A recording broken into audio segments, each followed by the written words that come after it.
I am ready to evaluate my test strip. I've actually made two test strips. In the previous video, I made this test strip, which I mentioned and pointed out was a little bit too light. The darkest strip right here is maybe not dark enough to know if my print should go even darker than this, say into the 25 or 30 second range. This is a 20-second strip right here. So I went back to my enlarger, and remember how I said that I could go brighter if I wanted to. I started at f8 and now I'm at 5.6, and I made a second test strip, and now I've got an even darker dark strip right here. And this is what I need to do. I need to be able to look at my test strips, light or dark, under the fluorescent lights, because that's how we're going to view our prints. When I'm looking at a test strip, what I want to do is I want to look at the highlight areas, which I can see over here and up here and along this edge right here. See how they go from bright white to dark gray?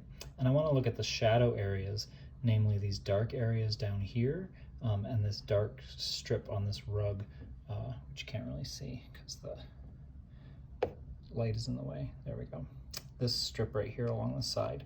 And I want to find a balance between the light areas and the dark areas, and make any adjustments necessary on my enlarger in order to make a print based on what I see right here.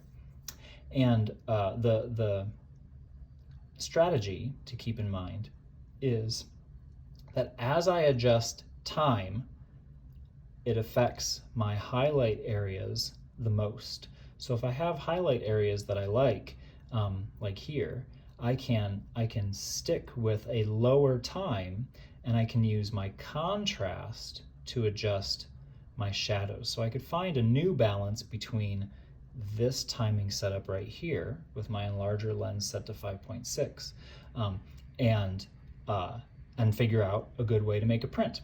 First thing I'm going to do though is I'm going to make a print at 15 seconds, which is this third strip right here, because I like how that looks, and I'm going to use a big print to evaluate that. So let me line it up right here. I'm going to line this up to 15 seconds. I'm going to turn my fluorescent lights off, go over to my paper, open this up. Remember that you close up your paper every time you take out a single sheet, either a single strip or a sheet of paper.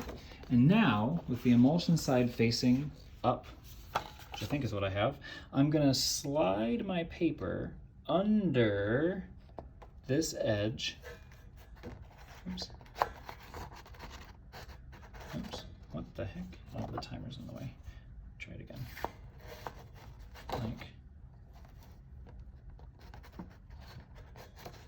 It won't go. I'm missing something.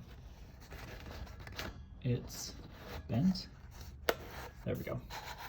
And when it slides in properly, it's going to go underneath all of these edges, so I don't have any of my paper sticking out at all.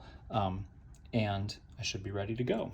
With my timer set to 15 seconds, I'm going to turn that on. You can barely see that my image shows up on my easel. And after 15 seconds is up, I'm going to process this like normal and use the resulting print to evaluate whether I want to make any changes or not. Initially, my initial thought is that I'm going to want to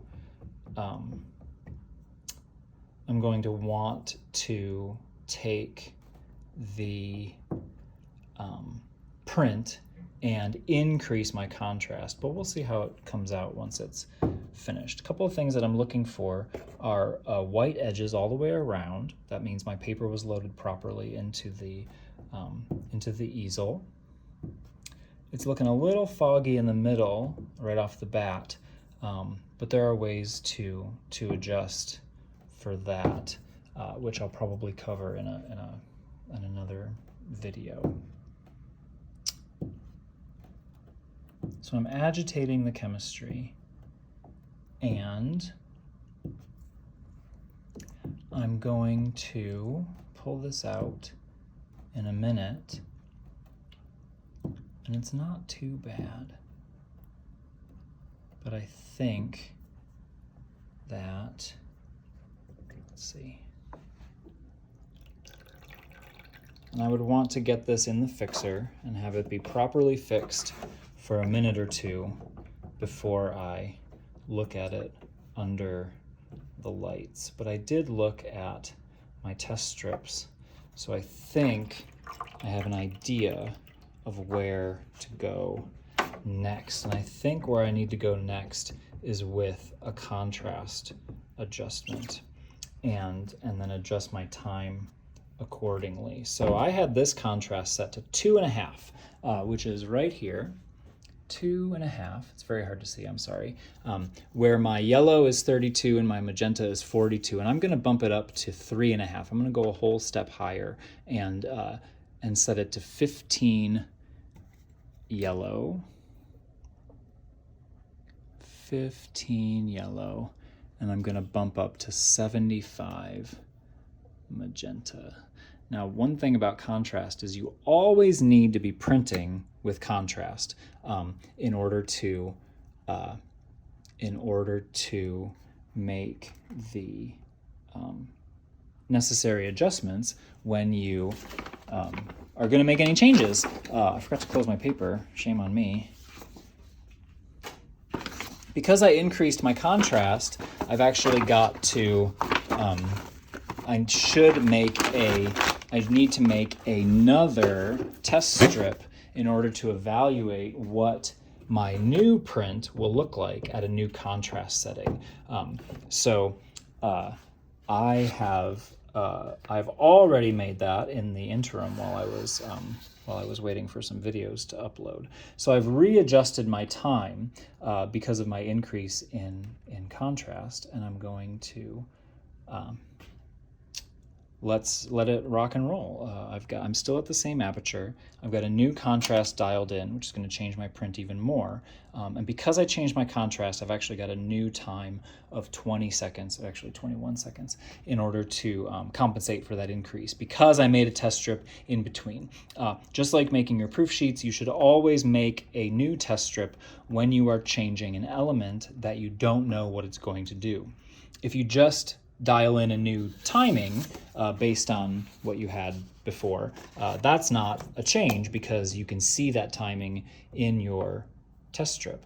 But what I need to do is I needed to adjust my contrast, which I don't have a record of in a new test strip, and so then I have to make a new test strip. And what this change in contrast should do is it should increase the brightness of my white areas and decrease lower the darkness of my dark areas, which means I'm going to get a little bit more, let's call it visual punch when it comes to the light and dark elements in my print. I'm going to make some space in the fixer tray. I'm actually going to trash my original test strip because it was much too light. I'm going to let my print finish up there. That's looking much better, and actually even under the safe lights you're going to be able to see the difference between my first attempt and my second attempt. And once I get them in the same tray, I'll do a quick comparison, and then you'll be able to try this for yourself, because that's part of the process. Oh, did I cross-contaminate? I think that I did. Shame on me again, breaking all the rules. So let me turn these sideways.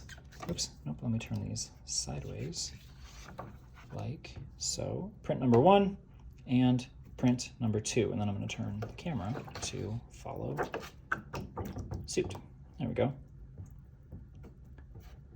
Because I think that these need a proper illustration and explanation. Before I flip the lights on, I'm going to make sure that let